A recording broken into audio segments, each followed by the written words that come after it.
ಸಿಂಹರಾಶಿ, ಸಂಕಷ್ಟ ದೂರವಾಗ್ತಕ್ಕಂತಹ ಸಮಯ ಇದು ಅಂತ ಹೇಳಿ ನಿಮ್ಮ ಗ್ರಹಗತಿಯನ್ನು ಓದುವಾಗ ಹೇಳುತ್ತೆ. ಅದೇ ರೀತಿಯಲ್ಲಿ ನಿಮಗೆ ಶುಭ ಫಲ ಸಿಕ್ಕಿದರೆ ಅದು ಬಹಳ ಸಂತೋಷಕ್ಕೆ ಕಾರಣವಾಗುತ್ತೆ. ಈ ದಿವಸ ಧನ ಅಂದರೆ ಹಣ ಅಥವಾ ವಸ್ತು ರೂಪದಲ್ಲಿ ಬೆಲೆ ಬಾಳತಕ್ಕಂತಹದ್ದು ನಿಮಗೆ ಲಭ್ಯವಾಗುವಂತಹ ಯೋಗ ಇದೆ. ಅದು ನಿಮಗೆ ಆಂತರಿಕವಾಗಿ ಖುಷಿಯನ್ನು ಕೊಡ್ತಕ್ಕಂಥದ್ದು. ಹಲವಾರು ರೀತಿಯ ಯೋಜನೆಗಳಿಂದ ಸಾಧನೆಯನ್ನು ಮಾಡ್ತೀರಿ. ನೀವು ಅಂದುಕೊಂಡಂಥದ್ದನ್ನು ಕಾರ್ಯರೂಪಕ್ಕೆ ತರಬೇಕು ಅನ್ನುವಂತಹ ಛಲ ಏನಿದೆ ಅದು ಬಹಳ ಮುಖ್ಯವಾಗುತ್ತೆ. ಸಮಾಜದಲ್ಲಿ ಕೀರ್ತಿ, ಹೆಸರು ಬಹಳ ಸುಲಭವಾಗಿ ನಿಮಗೆ ಸಿಗ್ತಕ್ಕಂಥದ್ದು. ನಿಮ್ಮ ಸಾಧನೆ, ನಿಮ್ಮ ಪರಿಶ್ರಮದ ಒಂದು ಪ್ರತಿಫಲವಾಗಿ ಅದು ನಿಮ್ಮ ಕೈ ಸೇರ್ತಕ್ಕಂಥದ್ದಾಗುತ್ತೆ. ಬಂಧುಗಳಲ್ಲಿ ಹೆಚ್ಚಿನ ವಿಶ್ವಾಸ ಉಂಟಾಗುತ್ತೆ. ನಿಮ್ಮ ಪ್ರಯತ್ನ ಎಲ್ಲವೂ ಕೂಡ ಸಫಲವಾಗುತ್ತೆ. ಪೂರ್ಣಾನಂದವನ್ನು ಪಡ್ತೀರಿ. ಮನಸ್ಸಿಗೆ ಅತಿಯಾದಂತಹ ಆನಂದ, ತೃಪ್ತಿ ನಿಮ್ಮ ಪರವಾಗಿ ಇರುತ್ತೆ. ದುರ್ಗಾರಾಧನೆಯನ್ನು, ದುರ್ಗಾ ಪೂಜೆಯನ್ನು, ದುರ್ಗಾ ಪ್ರಾರ್ಥನೆಯನ್ನು ಮಾಡಿ ಶುಭವಾಗಿ. ಕನ್ಯಾ ರಾಶಿ, ವಿದ್ಯಾರ್ಥಿಗಳಿಗೆ ಈ ದಿವಸ ಸ್ವಲ್ಪ ಮಟ್ಟಿಗೆ ಅಪಯಶಸ್ಸು. ಯಶಸ್ಸನ್ನು ಕಾಣಬೇಕು ಅಂತ ಹೇಳಿ ನೀವೇನೋ ಒದ್ದಾಡ್ತಾ ಇರ್ತೀರಿ, ಹೋರಾಟವನ್ನು ಮಾಡ್ತಿರ್ತೀರಿ, ಆದರೆ ಪೂರ್ಣ ಅದು ಫಲಿಸುವುದಿಲ್ಲ ಅನ್ನುವಂತಹ ಅರ್ಥ. ಯಾವುದೇ ದ್ವೇಷವನ್ನಿಟ್ಟುಕೊಂಡು ಯಾವ ನಿರ್ಧಾರವನ್ನು ಕೂಡ ಮಾಡಬೇಡಿ. ಆ ನಿರ್ಧಾರ ಫಲಿಸೋದಿಲ್ಲ, ಕೇವಲ ದ್ವೇಷ ಗಟ್ಟಿಯಾಗ್ತಾ ಹೋಗುತ್ತೆ ಎನ್ನುವಂಥದ್ದು. ಸಹೋದರರ ಇಷ್ಟಕ್ಕೆ ತಕ್ಕ ಹಾಗೆ ನಡಿಬೇಕಾಗತ್ತೆ.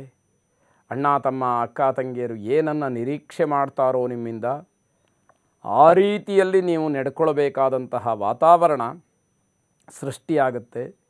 ಅದು ಒಳಿತಾಗಿದ್ದರೆ ನಿಮಗೂ ಕ್ಷೇಮ, ಅಣ್ಣ ತಮ್ಮಂದಿರ ಮಧ್ಯದಲ್ಲೂ ಕೂಡ ಅದು ಕ್ಷೇಮವಾಗಿ ಫಲವನ್ನು ನೀಡ್ತಕ್ಕಂಥದ್ದಾಗತ್ತೆ.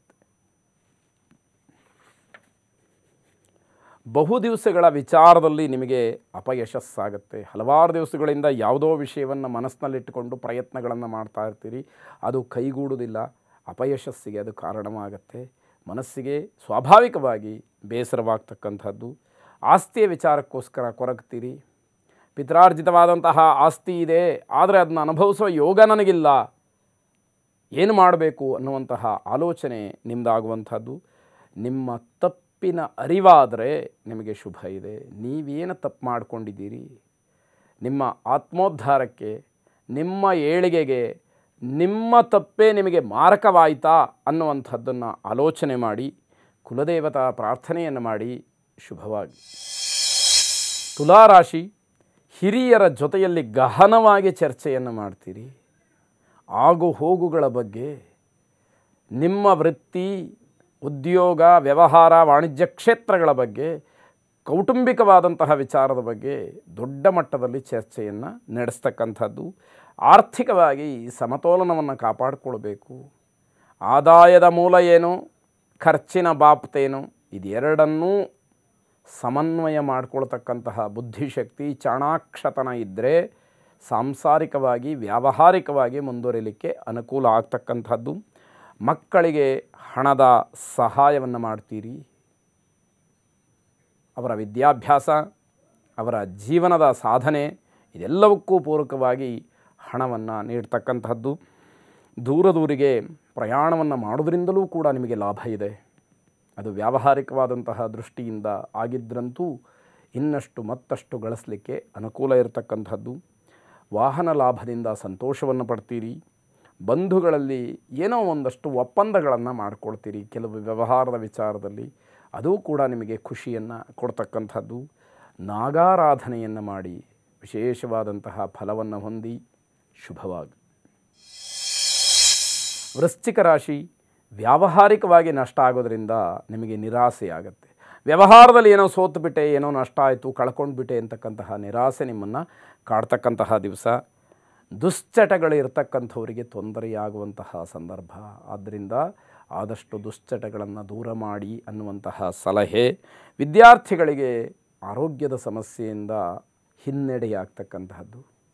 ಓದುವಂತಹ ಆಸಕ್ತಿ ಇರುತ್ತೆ, ಆದರೆ ಶರೀರ ಅದಕ್ಕೆ ಹೊಂದಿಕೊಳ್ಳೋದಿಲ್ಲ. ಏನೋ ದೈಹಿಕವಾಗಿ ಆರೋಗ್ಯದ ಸಮಸ್ಯೆ ನಿಮ್ಮನ್ನು ಕಾಡುವಂಥದ್ದಾಗುತ್ತೆ. ತಾಯಿಯವರ ಪ್ರೀತಿಯ ಕೊರತೆ ಕಾಡುವಂಥದ್ದು.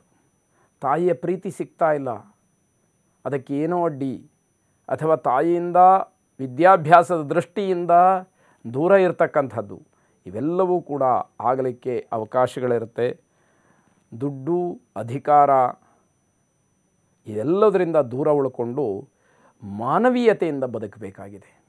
ಅದು ನಿಮಗೆ ಬಹಳ ಮುಖ್ಯವಾಗಿ ಮನಸ್ಸಿಗೆ ಬರಬೇಕಾದಂತಹ ದಿವಸ ಇದಾಗಿದೆ.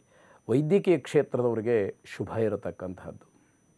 ವೈದ್ಯರುಗಳಿಗೆ, ವಿದ್ಯಾರ್ಥಿಗಳಿಗೆ, ವೈದ್ಯಕೀಯ ಕ್ಷೇತ್ರದಲ್ಲಿ ಕೆಲಸ ಮಾಡ್ತಕ್ಕಂತಹ ಎಲ್ಲರಿಗೂ ಕೂಡ ಅದು ಒಂದು ರೀತಿಯಲ್ಲಿ ಅನುಕೂಲ ಇರತಕ್ಕಂತಹ ದಿವಸ. ಆಂಜನೇಯ ಸ್ವಾಮಿಯನ್ನು ಪ್ರಾರ್ಥನೆ ಮಾಡಿ. ಶುಭವಾಗಿ.